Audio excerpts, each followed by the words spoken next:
இன்னைக்கு வரைக்கும் அந்த பொண்ணுக்கு நிவாரண வரவே இல்லை. அதை பொறுத்து அரசு வேலை கொடுத்துருந்தோம், பாதுகாப்பு கொடுத்துருக்கு, எதுவுமே நடக்கல.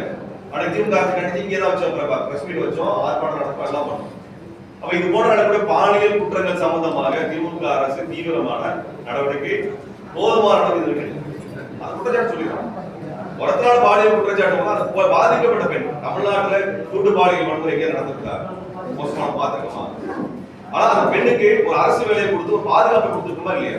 அந்த குற்றவாளி வரட்டான் அந்த குடும்பத்தை கூட்டு பாலியல் அந்த வன்முறையில தப்பித்த அந்த பெண்ணுடைய குடும்பத்தை அந்த குற்றவாளி ஆட்களை விட்டு வரட்டான். அதான் நடக்குது. இப்ப நான் தொடர்ச்சியா எதிர்கொண்டு இருக்கோம். அவரை ஆதரவாக நாங்கள் நிற்கிறோம். தொடர்ச்சியா அந்த குடும்பத்தை நாங்கள் சந்தித்து வருகின்றோம். அவர்களான பாதுகாப்பு தரணும் ஒவ்வொரு முறை முறையிட்டு இருக்கோம்.